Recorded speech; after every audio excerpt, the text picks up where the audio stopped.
Dear students, good morning. Today we are going to learn about Unit 10 Supplementary Reader. The topic of the lesson is An Alien Hand. It is written by Jayan Nolikar. So all of you take your supplementary reader book. This is the last lesson of your textbook. So are you ready to listen? Take your book first. Take page number 66, An Alien Hand. Before you read, have you heard of the Viking mission to Mars? You know, Mars is one of the planets of solar system. We were very well aware of it. The National Aeronautics and Space Administration NASA Viking mission to Mars was composed of two spacecraft, Viking 1 and Viking 2. Each consists of an orbiter and a lander. The primary objectives were to obtain images and samples of the Martian surface and soil and search for any possible signs of life. Viking 1 was launched on 20 August 1975 and arrived at Mars on 19 June 1976. Viking 2 was launched on 9 September 1975 and entered Mars orbit on 7 August 1976. Besides taking the photographs and collecting other science data on the Martian surface, the two landers conducted 3 biology experiments to look for possible signs of life. As of now, there is no clear evidence of presence of living microorganism in the soil near the landing sites. Now read the story. So this is a basic outline of the story. The chief objectives of this mission to Mars, what you can know. So it is to get the pictures and the samples of soil to find if there is any possibility to leave the sign of life. So that is only they are going to learn for through the mission. So this like story is only an alien hand. First, before we can enter the lesson, they give some introduction about the story. See, Tillo and his parents lived beneath the surface of the planet under artificial condition. So Tillo is a main character. He is a young boy. Tillo has heard and read about the sun and the stars. He has never seen them because they are only the persons they are lived the planet, so he not know about sun and the stars. Tillo's father goes to work to the secret passage and Tillo wants to know all about them. So how the Tillo known to the secret passage, how he reached the Mars, that is only the story outline. So it is very interesting. All of you ready to listen. Page number 67. Tillu, how often have you been told not to go to that way? But why does daddy go there every day? Because that is his job, Tillu. So now the conversation between Tillu and his mother. Usually he is a curious boy. He asked so many questions about that thing, what happening and what around us. So that like he asked the questions on the day to his mother. He asked why daddy go there every day. So she said it is his job, Tillo. That's why an underground passage, Tillo's father went every day for a work along that passage. And every day he came back from that direction. What day at the end of the forbidden route? Not only Tillo, but a great majority of the community would have liked to know. Tillo's father was one of the select a few permitted to go that way. The above conversation invariably took place between Tillo and his mother whenever he insisted on the following his father, because it is a secret passage, so everyone should know want to know about that like Tillo want about his father work. Today however was different. Tillo's father was enjoying the siesta at home. Tillo managed to get hold of his security card, then evading his watchful mother's eye, Tillo made his way to the forbidden passage. A metal door barred his entry. So in the time, so Tillo's father was a part of the team. He used to go for a walk, that we know. So that day he want to enjoy the short sleep at home. Now how he picked the key and how he entered. See that story. A metal door barred his entry, but Tillo had watched his father slip and a magic cord into the slot. He did the same, and the door opened noiselessly. A well lit passage seemed to beckon him. So, without knowing his father, he taken the secret passage and he went to on the same route. Snatching the cord which had come out of another slot in the wall, Tilo started his march along a gentle upward slope, for the passage led from the underground habitat to the surface of the planet. Tillo looked forward to seeing the sun if it is a daytime, or the star if it is a night, about which he had heard and read so much. So now only he is going to know about how is the sunlight and a star. So he heard usually if it is a sun, that is known as a daytime, and if it's a star, that is known as a nighttime. Always he heard about this, so now he want to realize it. But alas, that was to be. Tillo had underestimated the security arrangements. Invisible mechanical devices had already detected the photograph, and a small intruder sent the pictures to the central bureau where it is truly checked. So whenever the person, the Tillo's father entered to the room, the mechanical devices, they will take the photo and send to that central bureau, because it is a secret path. So now who entered? Chillo entered the same way, and before he had advanced 10 paces, a strong hand fell heavily on his shoulder. Gently but firmly he was escorted by that. So now only he know it is some dangerous. Who? The Tillo, just without knowing anything about the way, he just entered very curiously to know about how it is a path.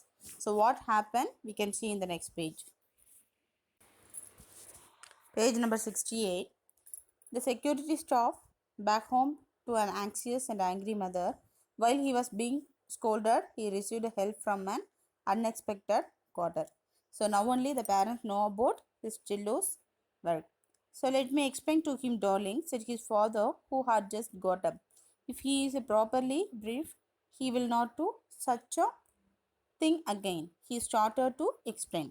Listen, Tillo. Now his father started to talk to Tillo. So I work on surface where an ordinary person cannot survive, because the air is too thin to breathe and where the temperature is so low that you freeze to death. So now the father explained about the place. So now he said it is a very critical situation in the surface. So but daddy, how do you manage to survive? So now the Tillo is a very humorous at the same time, very knowledgeable boy. So he asked to question how to manage in the surface. Because I go well equipped in a special suit with a reservoir of oxygen, I can keep warm, and my boots are specially designed to make it easy for me to walk on the surface. What's more, I have been trying to survey and work on the surface. Now he asked his father how to manage himself in the space. So he explained, he whenever he went enter the space, he is fit with well occupied special dresses and shoes everywhere, everything he has. So then only he could manage in that space. There was a time when our forefathers lived on the surface quite naturally. Indeed, they did so for the millions of years. But times changed. The very sun which had provided with the sustenance turned hostile. It changed only slightly, but was sufficient to upset the balance of nature on the planet. So he explained everything about the planet and the climatical change. First, the birds became extinct. The animals followed. The fish could not bear it anymore either.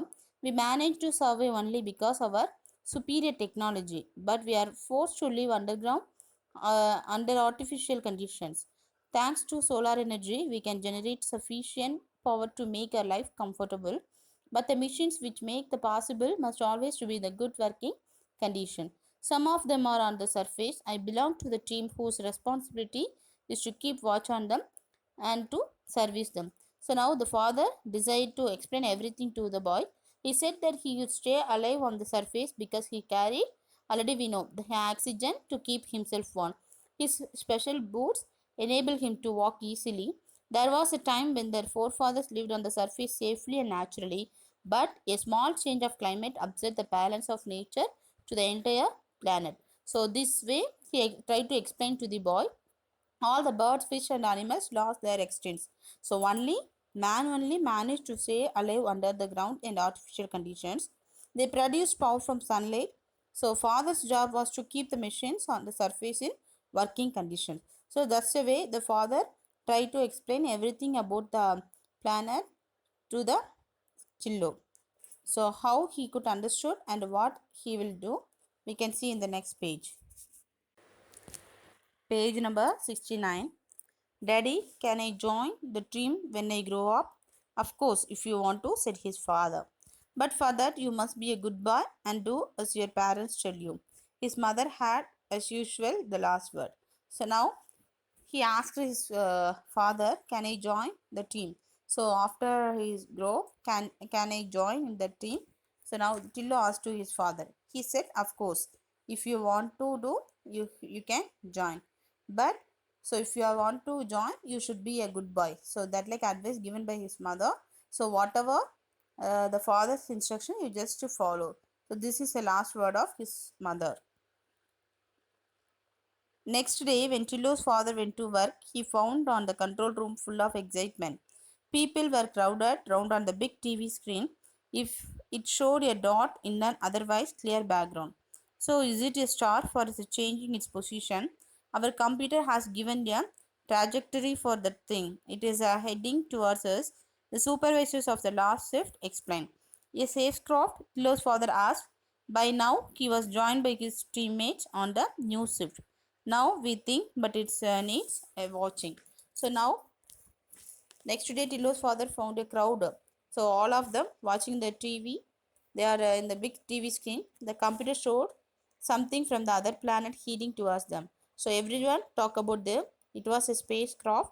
They wondered who strangers in that craft were. So we know who went to the space, the Trillo, but the peoples they don't know about that. They believe it is someone one. It may be alien. That like talk come to that space. So everyone think about that. The father only know the real thing. Yes. Page number 70. A spacecraft where from the solar system wasn't known to have any life anywhere else except to that planet. Tillo's father recalled the ancient days recorded in the archives at the Central Bureau when their ancestor had a well developed space program and had searched the solar system with manned and unmanned spacecraft and found they were indeed alone. Now, in the days of energy shortage of underground life, they had no space program. They could only watch impotentially from their vantage point who were these strangers. So now everyone talk about that. So now the father recalled the incidents. The conference room in the Central Bureau was so quiet that the outsider would have thought it was empty. Far from it, it was full of capacity, but the members of the Central Committee were usually quiet. They know the president was going to make the momentous announcement. So everyone they are waiting for the Central Bureau's announcement or president. Colleagues. So now he announced, see, colleagues, I'll give the report as I have it. While I speak, there may be a change in the situation. The president paused to get his paper in order, then continued. Two spacecraft are approaching to us. One is in fact orbiting a planet while the other is still far away.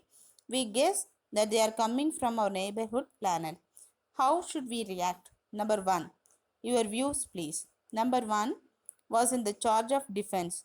He was known for his courage and wisdom. Sir, if we wish, we can totally destroy the spacecraft with our missiles. But they don't make us any wiser. We do not have the capacity to render these craft the unoperational in space. But should they land, we can render them ineffective anytime we choose. Our report says that they do not contain living beings, they only have instruments. Number two, your opinion, please. The president asked the scientist on the committee. I recommend non interference and the passive observation since we do not know the power of centers of this. So now everyone waiting for the president announcement. So what may be the announcement? Can you guess? Yes, it's about Tillo's visit to the space. So now he announced it was reported the two spacecraft were approaching to them.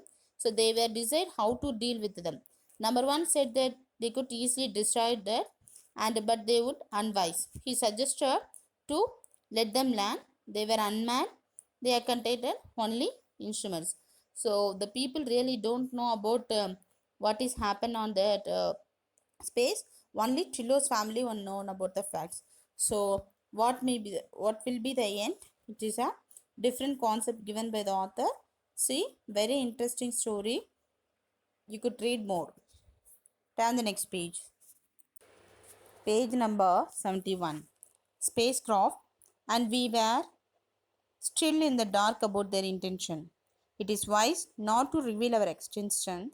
If we destroy these spaceships or render them ineffective, we might reveal our extensions. The president looked at number 3, a social scientist. He rarely agreed with the number 2, but this is one of those rare occasions when he did. I agree with number 2, sir. In fact, I'll go for us to say that we should keep our surface activities to the minimum, thus creating the impression that there is no life on the planet. Fortunately, our surface condition do give that impression. Before the president could speak, his personal telephone rang. He lifted the receiver and listened quickly for the minute. Colleagues, he announced, the first spacecraft has landed.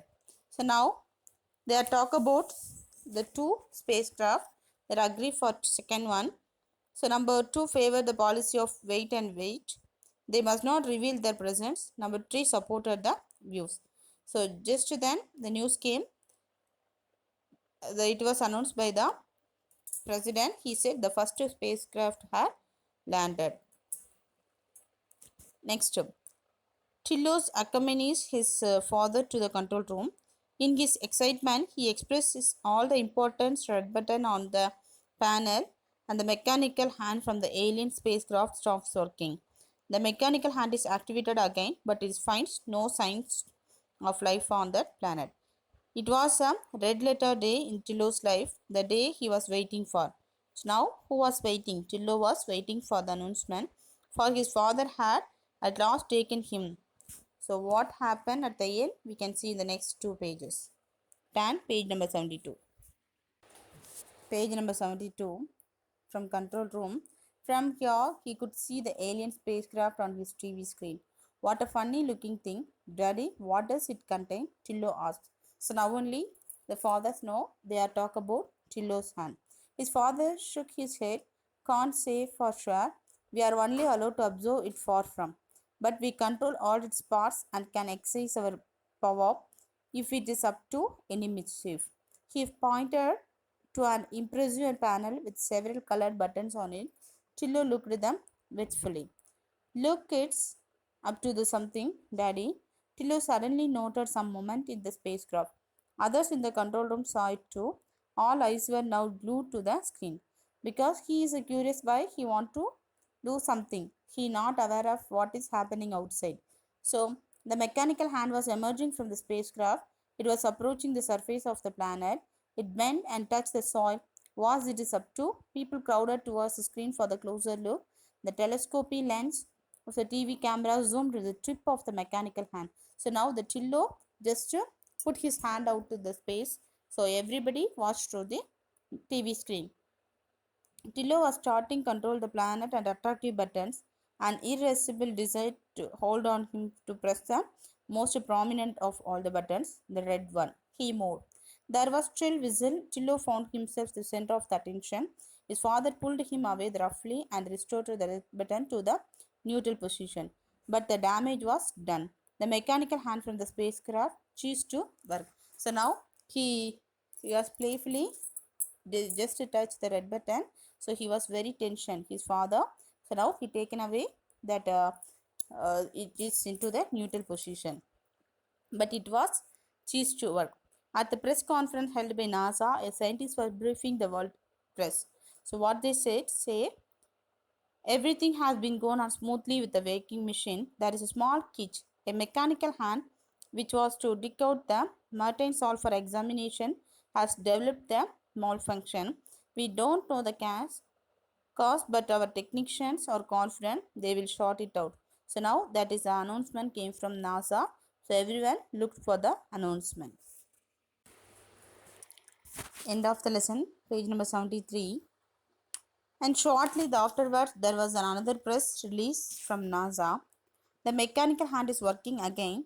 Thanks to the efforts of our technicians, the soil samples are being collected and examined. Soon we will know the answer to the question whether there is a life on Mars. So now he taken the soil from that space. So now the another one more announcement came from NASA. They tell, so the soil samples were collected from the Mars and they are going for examine. So they answer, it is only the answer the question for if there is any possible on life on Mars. Life on Mars, of all the planets in our solar system, Mars is the nearest in location and physical condition to our Earth. So we know it is a very close to our Earth. So the scientists began the Viking missions are hopeful of finding life on Mars, but they are in for the disappointment. The Viking mission found no signs of life on Mars. So that is the end of the story. It was concluded. So they are the main objective of the mission is if there is any possibility to living the people on Mars. So because it is very close to our Earth, but unfortunately there is no signs on life on Mars. So at the end of the story, they realized about that. So it is written by Jane Narlikar. So very beautiful story given by the author to you. So it read well, you can understand the full concept. So it may be the imaginary or the real time, but if you are thinking about the spacecraft and planet, it should be very beautiful imagination given to you. So thank you, my dear students. We completed your 7th standard portion fully. I hope all you have understood the lessons clearly. So all of you take your English note and write the note for the Unit 10 supplementary now. So thank you.